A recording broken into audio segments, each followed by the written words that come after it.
but our way is simpler and, we think, better. All we want to do is keep the knowledge we think we will need, intact and safe. We're not out to incite or anger anyone yet. For if we are destroyed, the knowledge is dead, perhaps for good. We are model citizens, in our own special way, we walk the old tracks, we lie in the hills at night, and the city people let us be.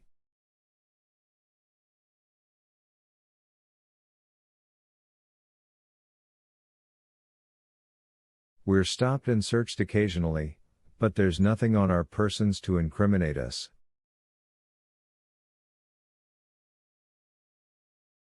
The organization is flexible, very loose, and fragmentary. Some of us have had plastic surgery on our faces and fingerprints.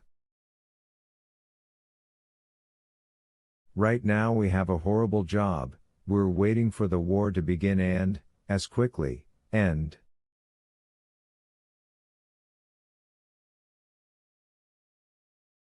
It's not pleasant, but then we're not in control, we're the odd minority crying in the wilderness.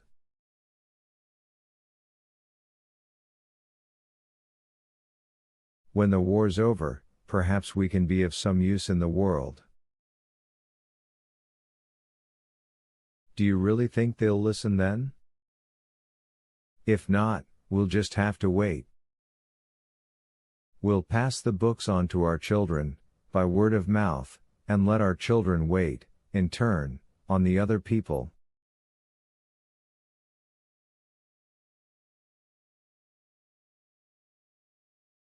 A lot will be lost that way, of course. But you can't make people listen. They have to come round in their own time, wondering what happened and why the world blew up under them.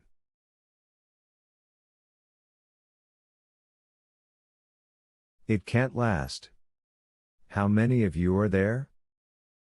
Thousands on the roads, the abandoned rail tracks, tonight, bums on the outside, libraries inside.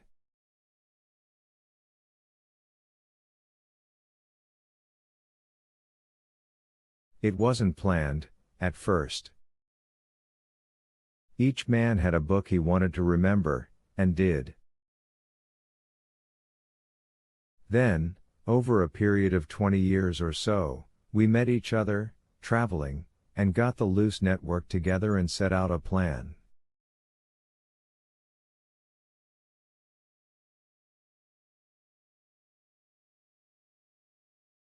The most important single thing we had to pound into ourselves was that we were not important, we mustn't be pedants, we were not to feel superior to anyone else in the world.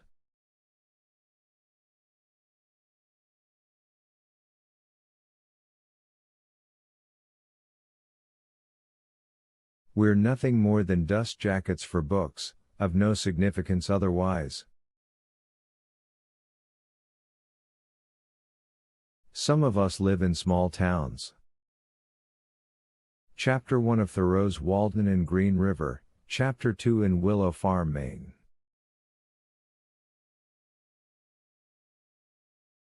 Why, there's one town in Maryland, only 27 people, no bomb'll ever touch that town, is the complete essays of a man named Bertrand Russell.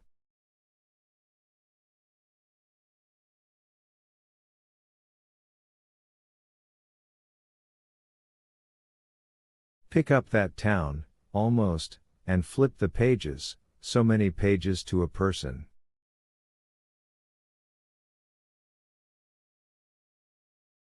And when the war's over, some day, some year, the books can be written again, the people will be called in, one by one, to recite what they know, and we'll set it up in type until another dark age, when we might have to do the whole damn thing over again.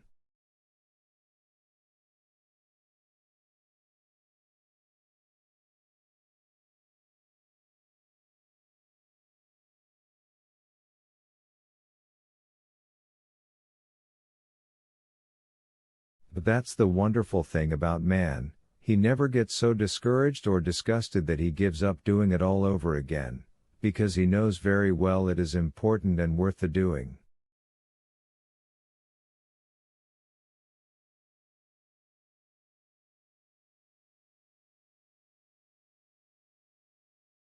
What do we do tonight? Asked Montauk.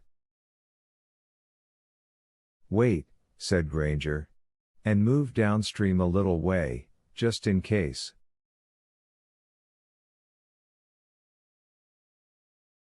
He began throwing dust and dirt on the fire.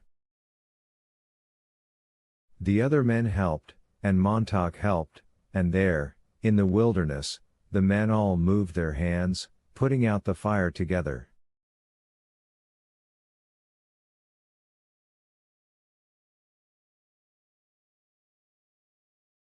They stood by the river in the starlight. Montauk saw the luminous dial of his waterproof. 5 o'clock in the morning. Another year ticked by in a single hour, and dawn waiting beyond the far bank of the river.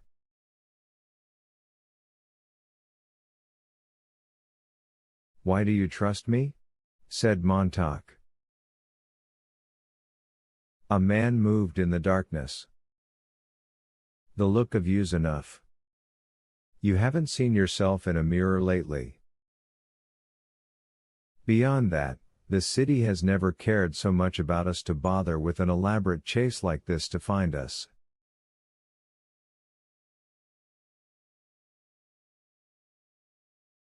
A few crackpots with verses in their heads can't touch them, and they know it and we know it, everyone knows it.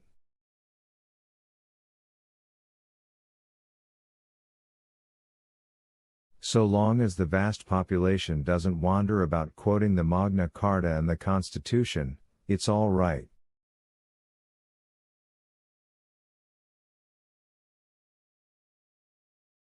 The firemen were enough to check that, now and then.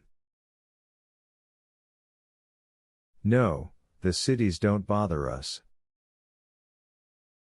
And you look like hell. They moved along the bank of the river, going south. Montauk tried to see the men's faces, the old faces he remembered from the firelight, lined and tired.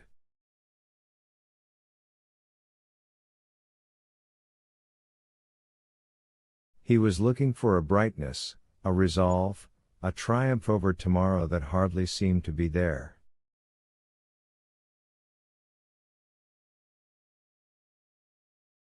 Perhaps he had expected their faces to burn and glitter with the knowledge they carried, to glow as lanterns glow, with the light in them.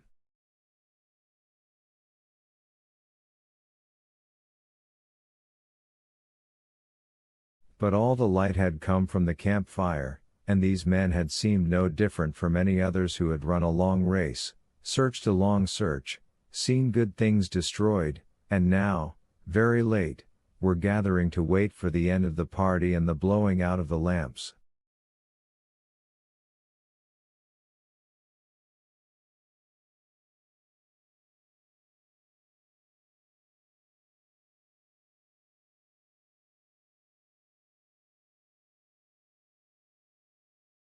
They weren't at all certain that the things they carried in their heads might make every future dawn glow with a purer light. They were sure of nothing save that the books were on file behind their quiet eyes, the books were waiting, with their pages uncut, for the customers who might come by in later years, some with clean and some with dirty fingers.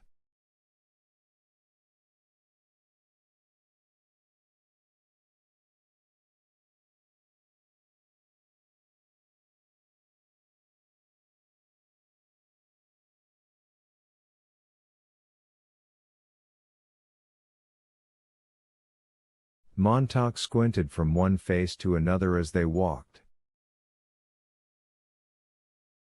Don't judge a book by its cover, someone said. And they all laughed quietly, moving downstream. There was a shriek and the jets from the city were gone overhead long before the men looked up.